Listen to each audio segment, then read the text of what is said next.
para hablar con él. Alejandro, ¿cómo va? Buenas tardes. ¿Qué tal, Fernando? ¿Cómo estás? Bien, muy bien. Alejandro, gracias por estar en contacto con La Nación Más. A ver, algunos temas, pero empecemos por por lo menos el más actual y más polémico, que tiene que ver con la justicia y con la designación de Rafecas, el procurador general. Ahora se está intentando modificar la ley de designación del procurador y pasar de 2/3 a mayoría simple. En un punto, esto, en líneas generales, ¿es grave o no es grave?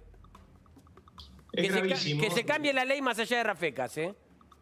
Es gravísimo y me explico por qué. A ver. Porque la Constitución desde el 94 organizó a lo que se llama el Ministerio Público Fiscal, denominación difícil para el Ministerio de los Fiscales, ¿eh? O sea, organizó a los fiscales como un cuarto poder.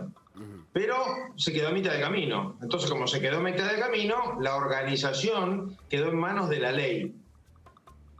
Originalmente, como rige hasta hoy en día, la ley exige 2/3 partes del Senado para designar o remover al procurador general, al fiscal general. ¿Por qué hace eso? Porque de esa manera, al pedir 2/3, se garantiza que ningún partido, ni siquiera el peronismo, que siempre ha dominado al Senado desde 1983, ni siquiera el peronismo lo va a controlar. Pero ¿cuál es el gran problema? Que lo que quiere hacer Cristina Kirchner, y Cristina Kirchner manda en la Argentina, casi diría igual o más que mandó Juan Manuel de Rosas, y no estoy exagerando, quiere cambiar esa ley, que es una simple ley como cualquier otra, la va a cambiar por mayoría, y establecer que al fiscal se lo nombra y se lo remueve por mayoría común, como cualquier otra ley. ¿Qué es lo que va a terminar pasando? A ver si esto lo puedo explicar bien. El sistema penal tradicional de la Argentina ponía la investigación de los delitos en manos de los jueces y el fiscal representaba el interés del Estado, pero hasta ahí. El sistema más moderno, ¿cuál es? El sistema más moderno es lo que se llama el sistema acusatorio, o sea, que se basa en los fiscales. Para tenerlo claro, es como vemos en las películas norteamericanas, que el fiscal tiene un gran poder para decir a este lo acuso, a este no lo acuso, con este negocio. Bueno, ¿cuál es el secreto? ¿De qué nos sirve tener jueces con estabilidad si la investigación, si el desarrollo del proceso lo va a tener una persona que en definitiva va a ser designado por los políticos y removido por los políticos? Por eso el sistema... También está, en el proyecto de ley también está la forma de remoción de los fiscales, más allá de la elección y remoción del procurador. Exacto. Hagamos memoria con eso, Fernando. Campagnoli se salvó de que lo echaran, porque un montón de nosotros, muchos argentinos, miles, me acuerdo de esas tardes... Con esta ley lo hubieran echado. ¿Cómo? Con esta ley lo hubieran echado. Pero si lo hubieran echado con la actual, ya la actual es mala. Porque la actual, ¿qué es lo que termina? Arman una especie de tribunal. Ellos no tienen la estabilidad que tiene un juez. Echar un juez es casi imposible. Para que se dé una idea, Fernando, de lo difícil que es echar un juez, en 20 años del Consejo de la Magistratura, donde estuve durante 4, se echaron 20 jueces en la Argentina y no son los únicos 20 malos que hay. Le aseguro que hay más de 20 malos. Pero echar a un fiscal es muchísimo más fácil. Entonces, si usted cambia el sistema penal y le pone el eje a los fiscales y no a los jueces, lo que va a terminar pasando es que el sistema penal va a ser dominado por la política. Salvo que uno esté enamorado de la política o de los políticos argentinos, el tema es muy preocupante. Ahora, Alejandro, esto trasciende a Rafecas en un punto, a ver si coincide el mismo análisis. Porque Rafecas es el candidato que presentó Alberto Fernández a la Procuración para ser aprobado por los 2/3. Da la sensación de que se pueden llegar a lograr esos 2/3 y a partir de ahora lo que se plantea es justamente aprobarlo por mayoría simple. Esto, lo que pregunto es, ¿Cristina quiere otro candidato? ¿El gobierno va a buscar otro candidato más allá de Rafecas?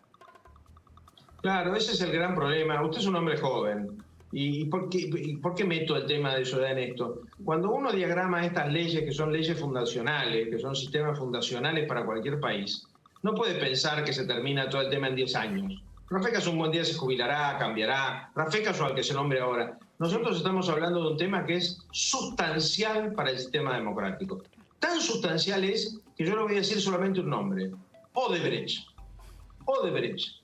El escándalo de Odebrecht, que arrasó con presidentes en toda América, acá no pasó nada. Imagínense si encima de que no pasó nada con el sistema actual, si encima lo hacemos todavía más blando y más permeable a la política.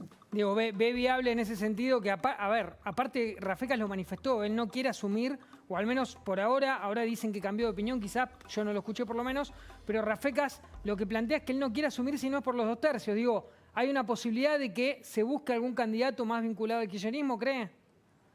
Es muy probable, fíjese lo que había pasado con el anterior caso, cuando propusieron a uno que se llamaba Reposo, Sí.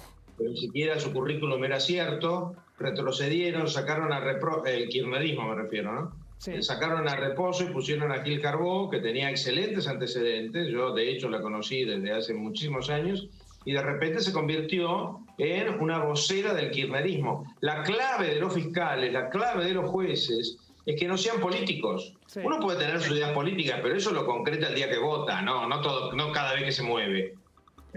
Esa imagen de la estatua de la justicia con los ojos vendados, precisamente a lo que alude, lo que representa, es que un juez, un fiscal, no tiene que actuar de manera partidaria, no tiene que ser militante. Eso es la negación del sistema de justicia.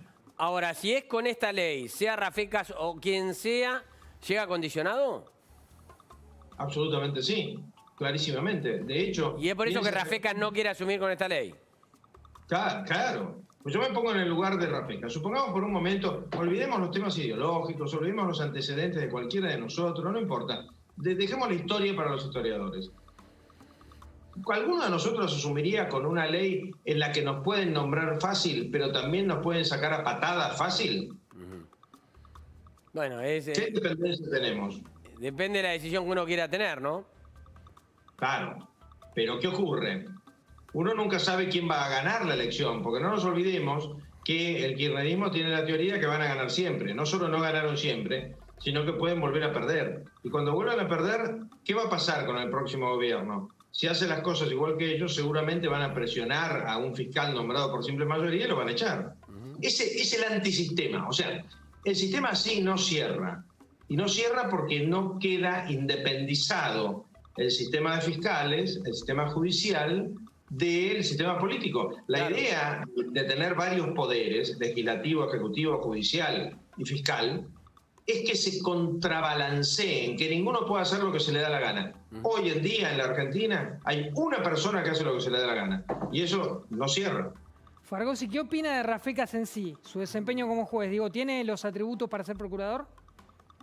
Tiene los atributos académicos sin ninguna duda, ha llevado a cabo actos que motivaron que una cantidad de personas, entre los que me incluyo, pidiéramos que se le hiciera juicio político. Con lo cual mi opinión ya está en aquella oportunidad. Por ejemplo, ¿qué tiene que ver con la cuestión de la denuncia de Nisman o alguna otra causa? Sí, exactamente, el tema de la justicia de Nisman. Claro. De la denuncia de Nisman. Recordemos que descartó de alguna manera Rafecas en su momento abrir una investigación sobre la denuncia de Nisman, de eso hablamos.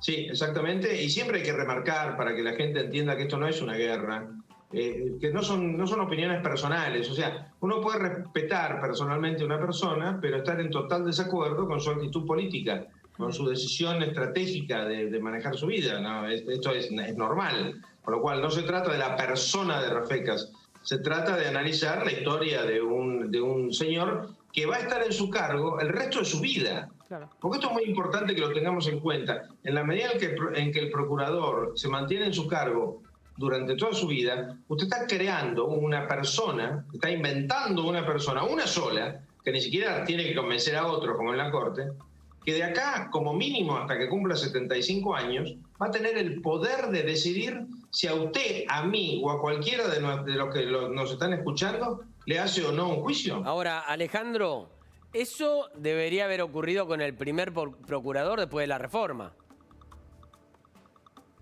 Pero es que el sistema precisamente se basó en pedir los 2/3 como una forma, como una manera... No, pero por eso digo, pero a lo que voy es a esto, ¿cuánto hace que se designa el procurador de esa manera? No, de la manera de los 2/3 desde el 94. Por eso. Y ninguno de los que se designó del 94 quedó, llegó a los 75. Sí, pero eso es porque algunos funcionarios públicos tienen miedo. Yo sigo sin entender por qué renunció Ricky, por ejemplo. Bueno, está bien. Ricky renunció por una interna con Vudú. para que la gente lo recuerde. Pero no, pero lo que voy es a esto. En lo fáctico, a los hechos, ninguno de los procuradores, ni Gil Carbó, ni Rigui antes, nada, Becerra, qué sé yo, podemos hacer una lista larga de todos los procuradores, ninguno quedó. Y en teoría tendría que haber sido un cargo hasta los 75 años, hasta que se jubilara. Sí. Y volaron todos. Entonces, que vuelen con una elección de 2/3 o que vuelen con una elección simple, para el caso es lo mismo. No. No tiene nada que ver. ¿Por qué no tiene nada que ver? A ver. Imagínense que si teniendo la ley a favor se asustan y se van, imagínense teniendo la ley en contra. Bueno. Soplan y se cae como la casa de los tres chanchitos. Claro, ahora el kirchnerismo plantea que en la nueva ley que está formulando se va a elegir por mandatos el nuevo procurador, que en realidad también lo había establecido el macrismo, ¿no? No lo había establecido el macrismo. Lo había planteado, perdón. Había propuesto esa idea se la había bochado a esta organización que preside Berbisky, Sí. el CELS, que será interesante ver qué piensa ahora, ¿no? Si cambió de opinión justamente con el cambio de gobierno. Realmente el sistema de fiscales en la Argentina no es bueno, la verdad que no es bueno, podemos pasarnos 5 días discutiendo. Yo creo que la idea de que sea cambiado, no con el presidente, sino a caballo del presidente. ¿Qué quiero decir con esto? A ver si soy claro. Y es, supongamos que un presidente asume en el año 2020, bueno, el procurador cambia en el 2022, el presidente vuelve a cambiar en el 2024, el procurador cambia en el 2026 y así sucesivamente. Hay un detalle que es interesante que comente públicamente, que es el siguiente. Estos cargos son muy complicados, con lo cual yo le diría que cualquier persona normal, que no sea un genio, que son pocos en esta vida, para enterarse de dónde está sentado tarda un año, mínimo. Es un cargo que si usted me preguntase mi idea, yo le diría es un cargo para 6 u 8 años, no más. En ningún caso vitalicio. Yo creo que nada debe ser vitalicio. Ahora, cuando alguien llega a un cargo y tarda en enterarse de dónde está sentado más de un año es porque nunca estuvo sentado ni por la zona. ¿No convendría que haya carrera en esto?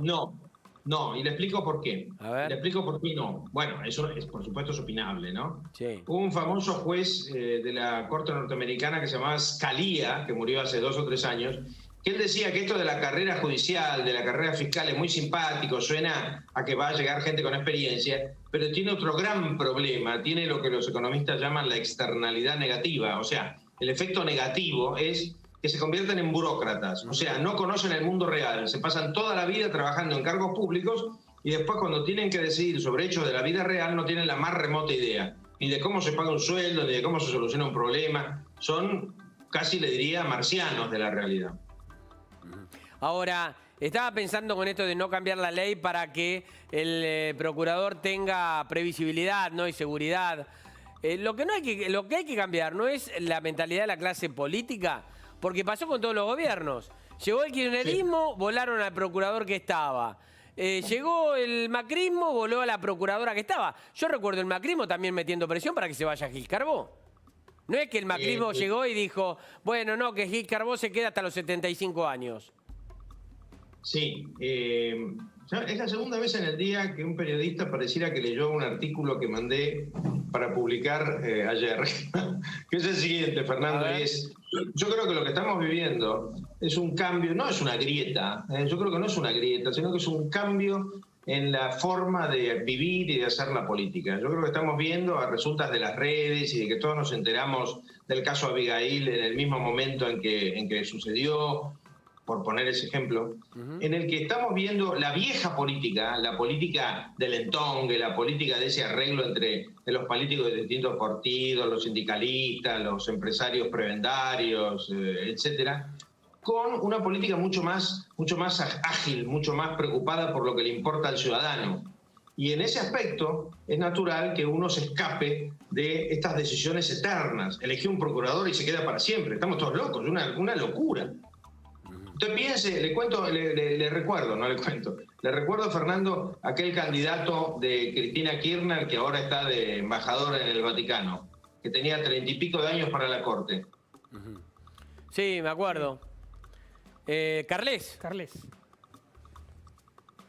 Creo que se congeló. Carles, sí, habla de Roberto Carles. Sí, Robertino, ¿no? Sí, Robertino era un poco el Sí. apodo que utilizaban. Roberto Carles, que todavía no llega a los 40 años. En ese momento andaba por los 32 años y el gobierno lo planteaba como un posible candidato a la Corte Suprema. Sí, exactamente. Bueno, de hecho llegó a proponerlo, ¿no? Sí. Pero finalmente se descartó. Fue en la misma época en la cual tenía una embestida feroz contra un histórico como Fight.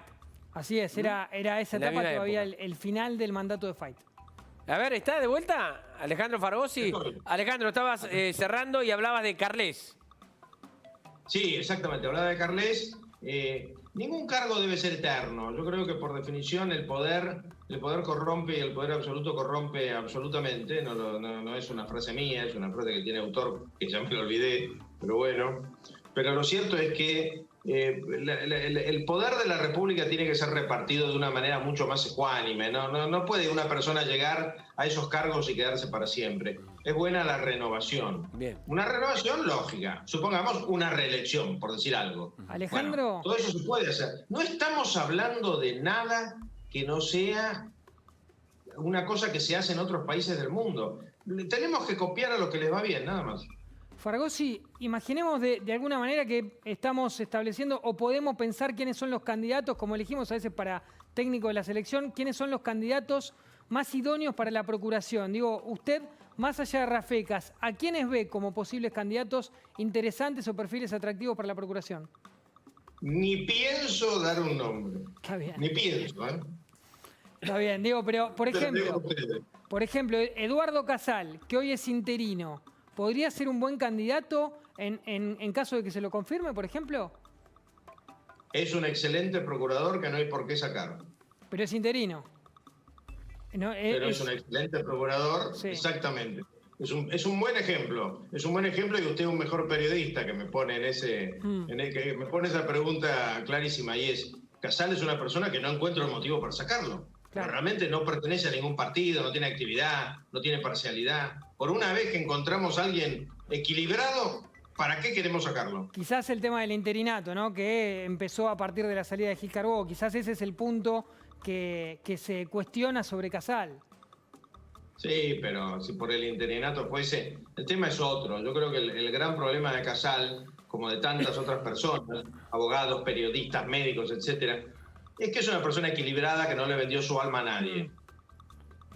Y desgraciadamente nuestro sistema político, esa vieja política a la que me refería hace un rato, esa vieja política le gusta que le vendan el alma las personas que tienen poder. Bien, Alejandro Fargosi, gracias por el contacto con La Nación. Gracias a ustedes. Hasta Chao, luego. hasta luego.